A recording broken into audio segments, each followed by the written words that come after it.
Hello everyone, welcome to G centric. और अब हम स्टार्ट करेंगे इलेक्ट्रिकल मशीन का रिवीजन सीरीज। ये जो रिवीजन सीरीज है, ये जो पेड यूजर है जी सेंट्रिक एप्लीकेशन के, उनके लिए बहुत ज्यादा बेनिफिशियल होने वाला है, क्योंकि मैं इसमें आपको जितना भी मैंने बहुत ज्यादा शायद 245 लेक्चर में इलेक्ट्रिकल मशीन को कवर किया है, तो उसको मैं बहुत ही कॉम्पैक्ट वे में आपको थ्योरेटिकल पोर्शन भी बताऊंगा और साथ साथ में बताऊंगा कि कौन से लेक्चर में कौन सा वाला क्वेश्चन आपको करना है। मैंने 300 क्वेश्चन करा है, तो आउट ऑफ 300 क्वेश्चन हमको 60-70 क्वेश्चन ऐसे मैं सिलेक्ट करके आपको बता दूंगा। उन्हीं क्वेश्चन को आप करके जाइएगा और लेक्चर नंबर्स के साथ बताऊंगा कि इस लेक्चर का ये वाला क्वेश्चन आपको करना है, ठीक है।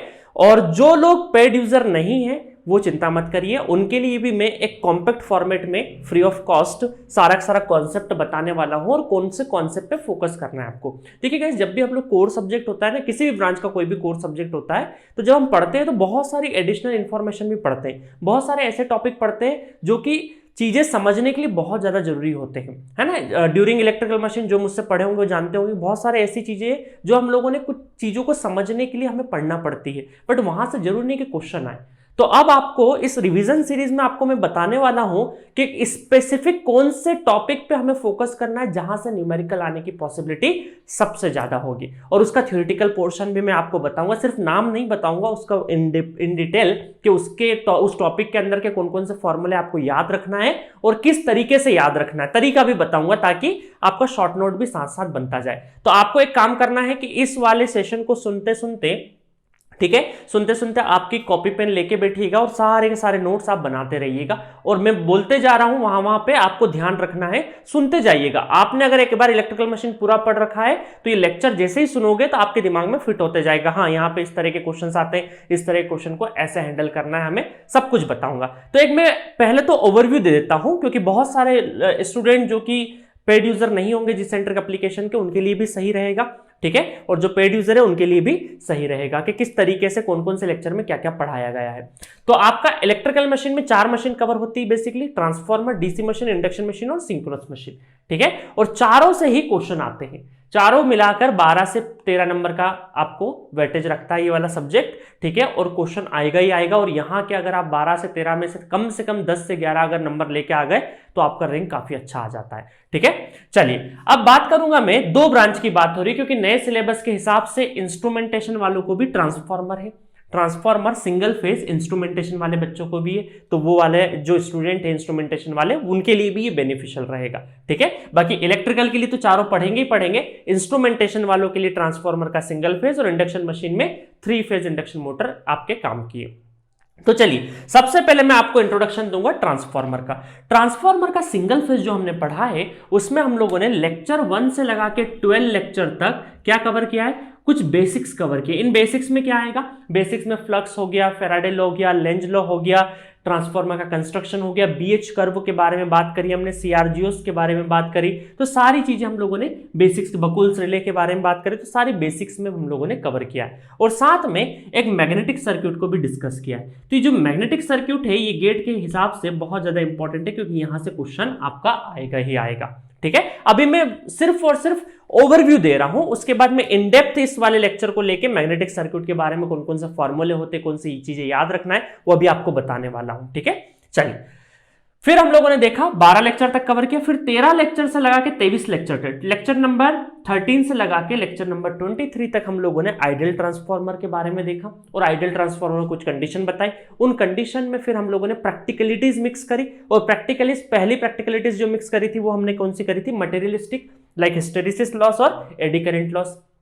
तो हिस्टेरिसिस और एडी करंट लॉस ये भी बहुत ज्यादा इंपॉर्टेंट है, यहां से भी क्वेश्चन आते हैं, ठीक है। अभी ओवरव्यू बता रहा हूं, बाकी हिस्टेरिसिस एडी के कौन सा फॉर्मूला आपको याद रखना है, कौन सा याद नहीं रखना है, सब कुछ अभी बताऊंगा इन डिटेल। इन सबको, हर एक सेगमेंट को मैं इन डेप्थ पढ़ाऊंगा, ठीक है, इन डेप्थ पढ़ाऊंगा। और इसमें बताऊंगा भी सही कि मैग्नेटिक सर्किट में 1 से लगा के 12 के बीच में आपको कौन से लेक्चर का कौन सा क्वेश्चन नंबर करना है, ये भी आपको बताऊंगा, ठीक है।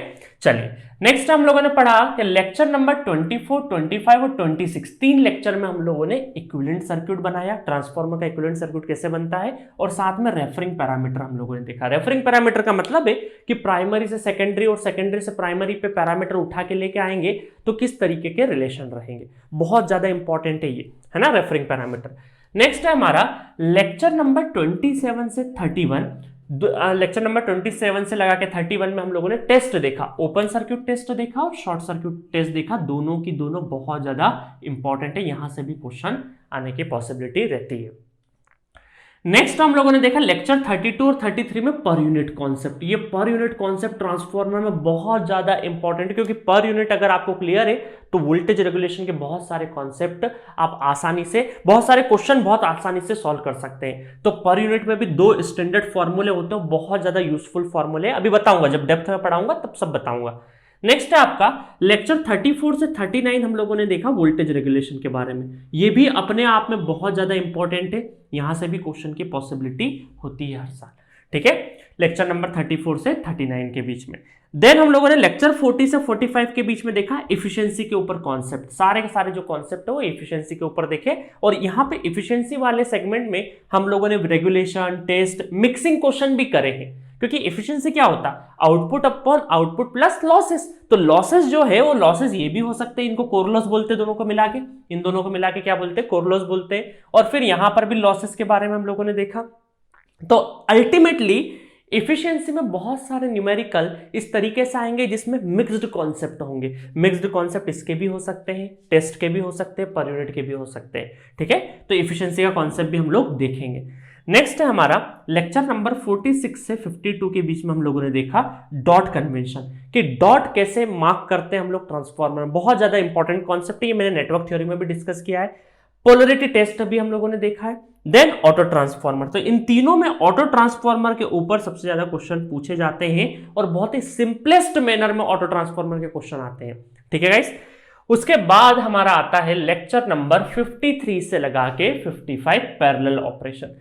पैरेलल ऑपरेशन से बहुत फ्रीक्वेंट क्वेश्चन नहीं आते, बट पैरेलल ऑपरेशन में आपको सिर्फ ध्यान रखना है करंट डिवीजन रूल, और कुछ भी ध्यान नहीं रखना है। तो वो भी बताऊंगा मैं, पैरेलल ऑपरेशन की कंडीशंस वगैरह, ठीक है। तो इसमें बहुत ज्यादा डिस्कस करने को ऐसा है नहीं, इसमें करंट डिवीजन रूल और एक लेक्चर बता दूंगा, उस पर्टिकुलर लेक्चर को आप देख लीजिएगा तो काम हो जाएगा आपका, ठीक है। देन लेक्चर 56 में हमने देखा डायमेंशन रिलेटेड प्रॉब्लम, कि डायमेंशन की मान लीजिए एक ट्रांसफार्मर आपको दे रखा है, दूसरे ट्रांसफार्मर का विड्थ, लेंथ, हाइट ये सब बढ़ा दिया किसी रेशो से, देन बहुत सारे पैरामीटर पे क्या क्या डिफरेंस आएगा, और सारे के सारे डायमेंशन रिलेटेड प्रॉब्लम इस 56 लेक्चर में मैंने बताई है। देन ये आपका खत्म हो जाता है सिंगल फेज ट्रांसफार्मर। इंस्ट्रूमेंटेशन वालों को सिर्फ और सिर्फ यहां तक ही कवर करना है। आई बात समझ में। इंस्ट्रूमेंटेशन वाले स्टूडेंट को सिर्फ ये डायमेंशन रिलेटेड प्रॉब्लम भी बहुत ज्यादा नहीं आती इंस्ट्रूमेंटेशन स्टूडेंट्स को, आपको लेक्चर 48 तक ही कवर करना है, बहुत ज्यादा डेप्थ में जाने की जरूरत नहीं इंस्ट्रूमेंटेशन वाले बच्चों को। बट इलेक्ट्रिकल वालों के लिए सारे के सारे सेगमेंट इंपॉर्टेंट है, कहीं से भी हर जगह से क्वेश्चन आए हुए हैं, क्योंकि ट्रांसफार्मर बहुत ज्यादा इंपॉर्टेंट है। ट्रांसफार्मर के हर एक सेगमेंट से क्वेश्चन आने की पॉसिबिलिटी रहती है। देन ट्रांसफार्मर का जो 3 फेज है वो भी बहुत ही सिंपलेस्ट मैनर में आपको 12 लेक्चर के अंदर मैंने पूरा 3 फेज ट्रांसफार्मर फिनिश कर दिया है, जिसमें 57 से लगा के 62 तक इतने लेक्चर्स में मैंने फेजर के कुछ रूल्स, स्टैंडर्ड रूल और जितने भी फेजर बेस्ड प्रॉब्लम हो सारी की सारी डिस्कस करी है, ठीक है। इसको भी मैं जब पढ़ाऊंगा तो बहुत ही शॉर्ट एंड सिंपल तरीके से आपको कुछ 3 से 4 ट्रिक्स ऐसी बताऊंगा जिससे कि पूरे 3 फेज ट्रांसफार्मर के क्वेश्चन हो जाने हैं। 63 से लगा के 68 तक हम लोगों ने कुछ हार्मोनिक्स भी डिस्कस करे। हार्मोनिक्स से एज सच डायरेक्टली क्वेश्चन नहीं आता है, गेट में कभी भी डायरेक्टली क्वेश्चन नहीं आएगा, बट आपको पता होनी चाहिए चीजें क्या क्या है क्या नहीं है, ठीक है। कि हार्मोनिक्स स्टार में क्या होता है, स्टार विद ग्राउंड में क्या होता है, डेल्टा में किस तरीके से होता है, लाइन में होता है, फेज में होता है, सब कुछ बताया जाएगा। और 3 वाइंडिंग ट्रांसफार्मर, ये बहुत ही इंपॉर्टेंट सेगमेंट है, यहां से आजकल हर एक साल छोड़ के क्वेश्चन आता है 3 वाइंडिंग ट्रांसफार्मर में। कुछ भी नहीं करना है, एमएमएफ बैलेंस का इक्वेशन ध्यान रखना, और कुछ भी आपको ध्यान रखने की जरूरत नहीं है। तो इस तरीके से ये सिर्फ और सिर्फ मैंने एक ओवरव्यू, एक डेमो पर्पस के लिए आपको बताया कि इस तरीके से मैंने ट्रांसफार्मर कवर किया है। जी सेंट्रिक एप्लीकेशन पे जाके प्ले स्टोर से डाउनलोड करिए, और जी सेंट्रिक एप्लीकेशन पे इलेक्ट्रिकल मशीन को इस तरीके से मैंने कवर किया है। मशीन के अंदर ये ट्रांसफार्मर का मैंने ओवरव्यू दिया है। अब जो पेड यूजर है उनके लिए बहुत अच्छा होने वाला है, क्योंकि उनको मैं डायरेक्टली क्वेश्चन बताते जाऊंगा लेक्चर में कि इस 6th वाले या 7th वाले लेक्चर का ये वाला क्वेश्चन कर लेना है आपको, ठीक है। थ्योरी सबके लिए बताऊंगा। और जो स्टूडेंट पेड यूजर नहीं भी है तो कोरोना सब्सक्रिप्शन मंथली पैकेज भी ले सकते हैं। मंथली सब्सक्रिप्शन लेके भी आप ये सारी चीजों का यूटिलाइज कर सकते हैं। इसमें आपका मशीन भी कवर हो जाएगा 1 महीने के अंदर, और आपका पावर सिस्टम भी कवर हो जाएगा। तो पावर सिस्टम का भी रिवीजन, और 1 महीने का सब्सक्रिप्शन लेंगे तो पूरा का पूरा फुल कोर्स मिलेगा। तो जितने भी रिवीजन या इस तरीके की चीजें चल रही होगी, आपका कोई एक आध टॉपिक भी छूटा होगा तो उसी के अंदर सब कुछ कवर हो जाना है, ठीक है, तो वो आपके लिए सही रहेगा। और अगर आपको वो भी नहीं लेना है तो कोई दिक्कत नहीं है, आप सिर्फ और सिर्फ जो मैं थ्योरी बताते जाऊंगा, आप चाहे किसी भी इंस्टीट्यूट से या किसी भी सोर्स से पढ़े हो, कोई दिक्कत नहीं है, आपको मैं यहाँ पे जो थ्योरी बताते जाऊंगा वो इंपॉर्टेंट है, और कौन कौन से फॉर्मूले पर आपको फोकस करना है वो ध्यान रखना है। ठीक है, तो चलिए बिना टाइम वेस्ट करे मैं वन बाय वन ये जितने भी सेगमेंट बताए ना मैंने ओवरव्यू करके, अब मैं क्या करूंगा, इस सेगमेंट को उठाऊंगा, इसमें मैग्नेटिक सर्किट जिससे क्वेश्चन आता है, जिस कॉन्सेप्ट पे ज्यादा क्वेश्चन आते हैं उन कॉन्सेप्ट का मैं डिटेल वर्जन आपको बताने वाला हूं। डिटेल वर्जन की मतलब कि एक एक चीज को समझाऊंगा नहीं, वहां से कौन कौन से स्टैंडर्ड या इंपॉर्टेंट फॉर्मूले हैं और उन इंपॉर्टेंट फॉर्मूले का आपको इंप्लीमेंटेशन कैसे करना है वो बताऊंगा। ठीक है, तो चलिए स्टार्ट करते हैं लेक्चर फर्स्ट से लगाकर लेक्चर 12 के बीच में ये वाला पहला सेगमेंट।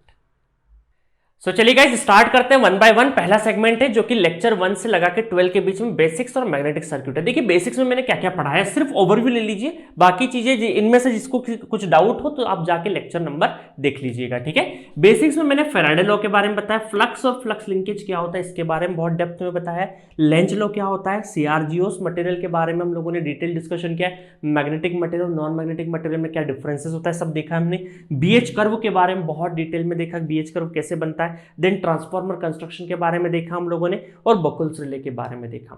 ठीक है, तो इतने बेसिक्स मैंने पढ़ाए, यहां से डायरेक्टली क्वेश्चंस नहीं आता है, न्यूमेरिकल क्वेश्चन यहां से नहीं बनता है, थ्योरेटिकल क्वेश्चन बनता है, और पूरा इलेक्ट्रिकल मशीन समझने के लिए ये सारे सेगमेंट इंपॉर्टेंट है, सिर्फ ट्रांसफॉर्मर नहीं, क्योंकि बीएच कर्व, क्योंकि कोई भी इलेक्ट्रिकल मशीन मैग्नेटिक मटेरियल से बनेगी तो वो मटेरियल के बारे में आपको जानना जरूरी है, तो जो मटेरियल का बीएच कर्व बनता है वो जानना बहुत ज्यादा जरूरी है। तो यहां पर ये जितनी भी चीजें हैं ये सारे एंटायर मशीन में आपको काम आने वाली है, इसलिए बेसिक्स आपको पता होना चाहिए। डायरेक्टली यहां से क्वेश्चन नहीं आएगा बट चीजें समझने के लिए बहुत ज्यादा जरूरी है।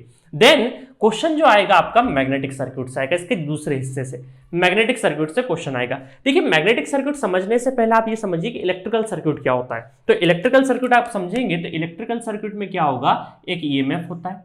ठीक है, अगर मैं देखें एक ईएमएफ और एक रेजिस्टेंस, और फिजिकली कनेक्ट होता है ये रेजिस्टेंस। ठीक है, और यहां पर हम ये बोल सकते हैं कि करंट इस तरीके से फ्लो होता है, ये हो गया आपका ईएमएफ। तो हम यहां बोल सकते हैं करंट इक्वल टू कितना हो जाएगा, EMF electromotive force divided by resistance.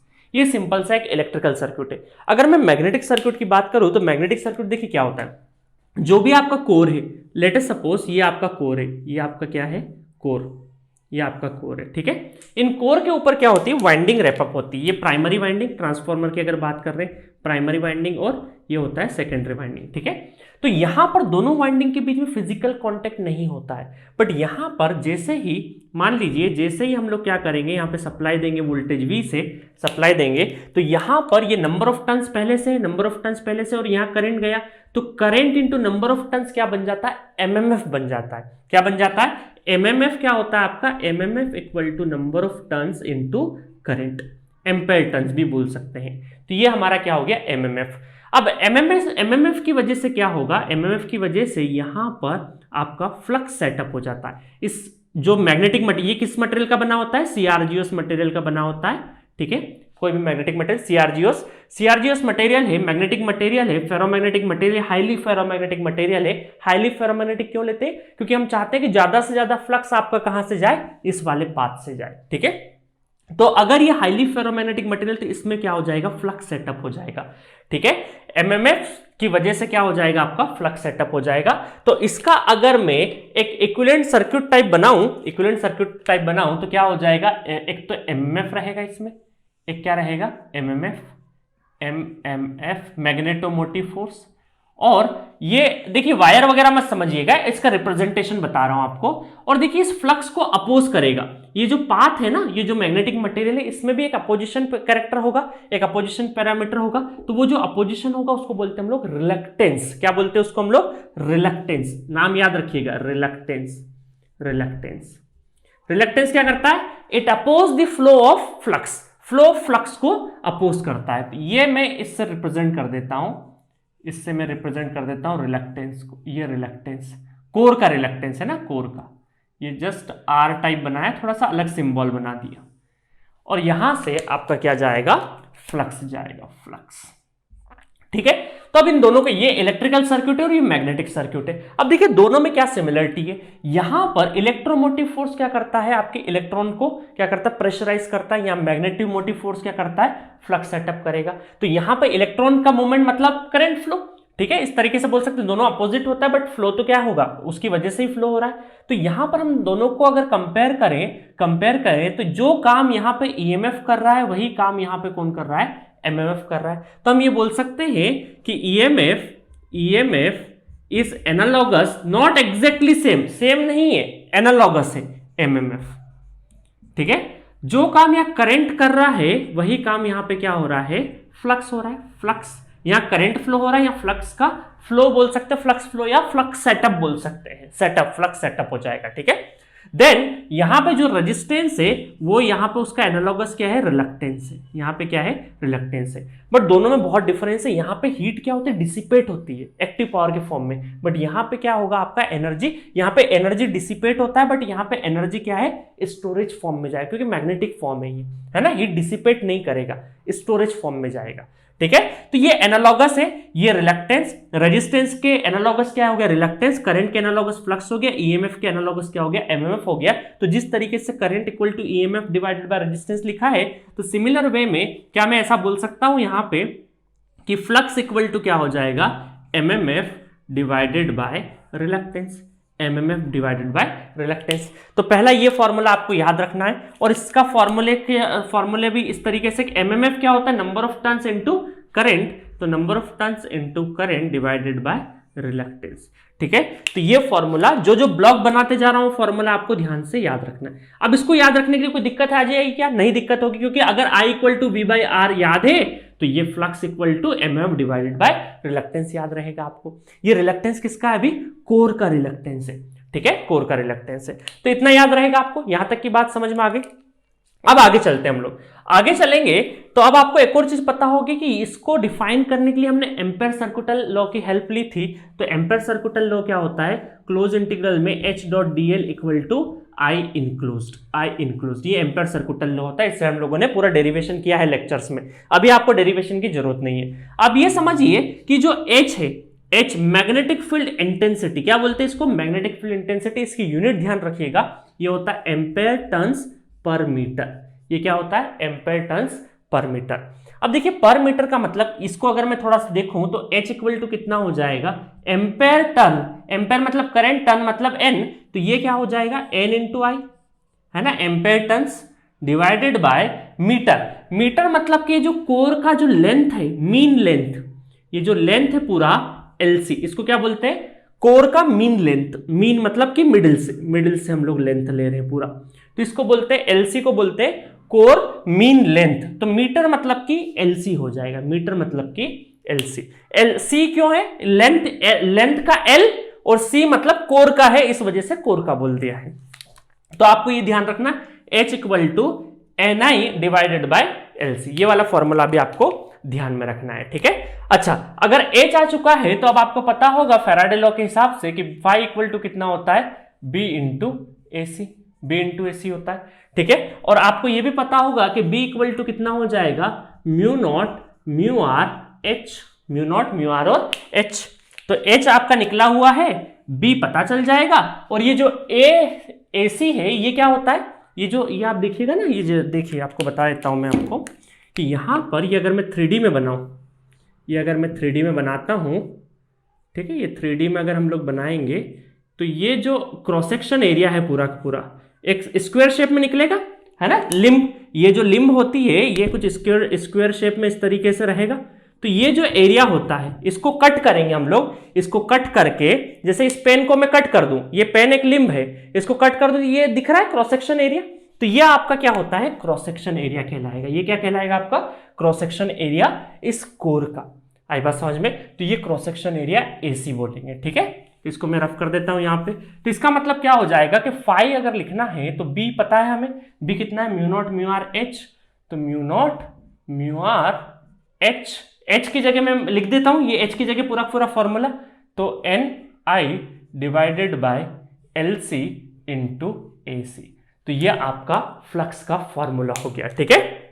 तो ये जो फ्लक्स है आपका जो ऑपरेटिंग फ्लक्स है वो आपकी रिलेटिव, देखिए ये होती है एब्सोल्यूट परमेबिलिटी, इसकी वैल्यू कितनी होती है 4 pi into 10 to the power minus 7, ठीक है, 4 pi into 10 to the power minus 7 henry per metre, ठीक है। और ये क्या होती है रिलेटिव, तो ये जो रिलेटिव जितना मैग्नेटिक प्रॉपर्टी अच्छा होगा, जितना आपका मैग्नेटिक प्रॉपर्टी अच्छा रहेगा उतना ही ज्यादा आपका फ्लक्स सेटअप होगा। तो इसका मतलब है कि फ्लक्स को सेटअप करने के लिए मटेरियल का अच्छा मैग्नेटिक मटेरियल होना बहुत जरूरी है। तो इसीलिए हम लोग क्या यूज करते हैं, हाईली फेरोमैग्नेटिक मटेरियल, जिसकी रिलेटिव परमेबिलिटी ज्यादा से ज्यादा रहे तो उतना ज्यादा हमारा फ्लक्स सेटअप रहेगा। इतनी बात समझ में आई आपको? तो आपको गिनती के कौन सा फॉर्मूला याद रखने, एक ये फॉर्मूला याद रखना, एक ये याद रखना, ये तो आपको बचपन मतलब 11-12 से याद होगा। ये आपको एम्पेयर टन्स पर मीटर से आपको यूनिट से ही ध्यान रख लेना है। फाई इक्वल टू बी ए, ये भी आपने +2 में पढ़ा हुआ है, और यहां पर हमने सारी वैल्यू पुट कर दी। अच्छा, अब मुझे रिलक्टेंस का फॉर्मूला चाहिए, तो मैं क्या करूंगा, reluctance equal to NI divided phi, और फाई की सारी वैल्यू पुट कर दूं। तो अब मैं क्या कर देता हूं, फाई की सारी वैल्यू यहां पे पुट कर देता हूं और रिलक्टेंस को इधर ले आता हूं, फ्लक्स को नीचे ले जाता हूं। तो यहां से जो फॉर्मूला बनेगा वो कुछ इस तरीके से बनेगा कि RC रिलक्टेंस है ना, reluctance equal to 1/μ0 μr into LC divided by AC। तो ये फॉर्मूला आपका बनेगा रिलक्टेंस का, ये रिलक्टेंस का फॉर्मूला बन जाएगा जब आप फ्लक्स को यहां पे रख देंगे। अच्छा, ये फॉर्मूला देख के कुछ और याद आ रहा है आपको? ये फॉर्मूला देखते से ही आपको इलेक्ट्रिकल सर्किट में ये वाला रेजिस्टेंस का फॉर्मूला याद आया, ρL/A। ये रेजिस्टेंस का फॉर्मूला है कि नहीं, ρL/A। तो देखिए L/A। अब आपको पता ना L क्या है, यहां पे ट्रांसफॉर्मर केस में L क्या है, कोर मीन लेंथ, और AC क्या है आपका एरिया ऑफ क्रॉस सेक्शन। आपको बता चुका हूं क्रॉस सेक्शन एरिया का मतलब क्या है, ठीक है। तो रेजिस्टेंस में जहां पर रेजिस्टिविटी थी वहां पे 1/परमेबिलिटी आ गई है, बस बाकी एज इट इज दोनों फॉर्मूले सिमिलर है। इतना समझ में आ गया? इतने फॉर्मूले आपको मैग्नेटिक सर्किट में ध्यान रखने हैं, ठीक है। अब देखिए कुछ चीजें एडिशनल होगी वो अभी आपको बताऊंगा। तो आपको मैग्नेटिक सर्किट का एक सिंपल सा फॉर्मूला ध्यान रखना है जो कि इससे रिलेटेड है, ये याद रह जाएगा। तो उसके बाद एम्पेयर टर्न्स पर मीटर ध्यान हो जाएगा, तो ये ध्यान, क्योंकि बहुत सारे बच्चे ऐसे मिले हैं मुझे कि सर मैग्नेटिक सर्किट में बहुत सारे फॉर्मूला कैसे याद रखें। आप लिंक बना लीजिए, उस लिंक से सारे फॉर्मूला आपको ध्यान आ जाएंगे, है ना। एक चेन बना लीजिए, तो हर एक फॉर्मूले के बाद दूसरा फॉर्मूला अपने आप बनते जाएगा, आपको याद रखने की जरूरत नहीं है। कहां याद रखने की जरूरत, सब कुछ everything is logical. B equal to μ0 μr H equal to NI/LC, या फाई इक्वल टू B है, रख दिया हमने, फाई यहां रख देंगे तो रिलक्टेंस की वैल्यू आ जाएगी, ये रिलक्टेंस की वैल्यू यहां से मिलेगी, जो आप नहीं भी रखोगे तो डायरेक्टली आपको रेजिस्टेंस के रेफरेंस में याद रहेगी, ठीक है। अब देखिए यहां पे एक दो केसेस कैसे होते हैं वो आपको बता देता हूं मैं यहां पे, ठीक है, कि एक दो केसेस में आपको कुछ इस तरीके से देखने को मिलता है। सो एक दो केस ऐसे दिखते हैं कि मान लीजिए ये कोर है आपका, ठीक है, ये कोर है, ये हम लोग कोर बना देते हैं।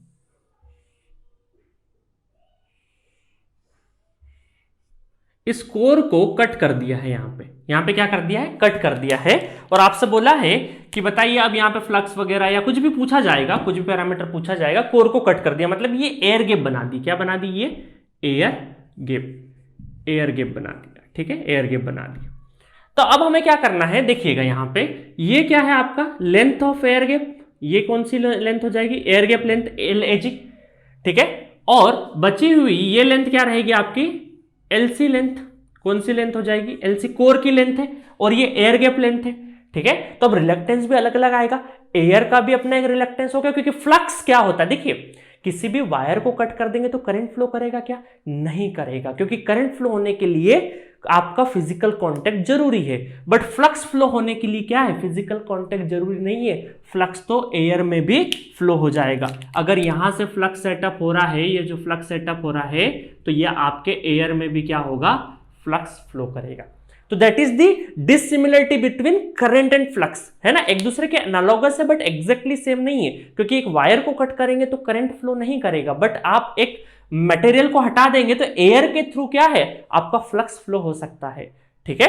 तो चलिए, तो अब हम लोग के पास रिलक्टेंस दो आ गए। कौन कौन सा रिलक्टेंस आ गया, एक तो कोर का रिलक्टेंस है, तो रिलक्टेंस ऑफ कोर अगर देखेंगे तो 1/μ0 μr, ठीक है, क्योंकि मटेरियल का है तो μr भी आएगा, और LC डिवाइडेड बाय AC।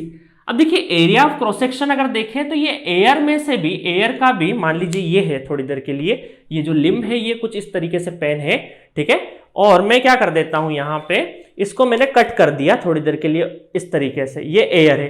तो एयर में से भी आप देखिए कि एयर का भी जो क्रॉस सेक्शन है, थोड़ा सा अगर ये फ्रिंजिंग इफेक्ट को नलिफाई कर दे, फ्रिंजिंग मतलब कि जो डाइवर्टेड पाथ वाले को अगर थोड़ा सा नेग्लेक्ट कर दे, तो आपका एयर गैप का भी जो एरिया है, फ्लक्स फ्लो होने वाला, क्योंकि फ्लक्स तो आपका यहां से जाएगा, इस वाले एरिया ऑफ क्रॉस सेक्शन से पास करेगा, तो air gap AG equal to AC, दोनों का क्रॉस सेक्शन एरिया क्या है आपके बराबर रहेंगे, बट इसमें कंडीशन अप्लाई कि फ्रिंजिंग इफेक्ट नेग्लेजिबल हो, तो यूजी लेवल में फ्रिंजिंग इफेक्ट नेग्लेजिबली मानते हैं, ठीक है।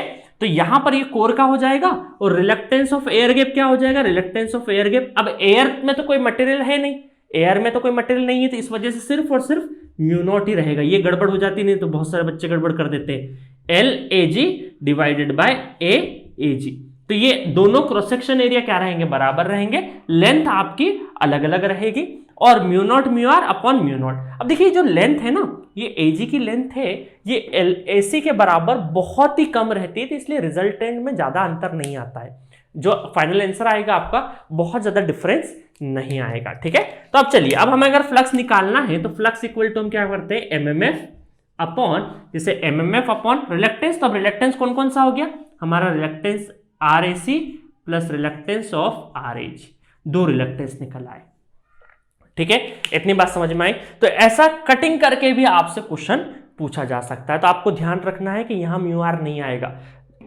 जो कोर मटेरियल है उसका म्यू आर आएगा, मटेरियल ही नहीं है, एयर है, हवा है, तो कोई मटेरियल है नहीं, तो वहां पे रिलेटिव परमेबिलिटी नहीं आएगी।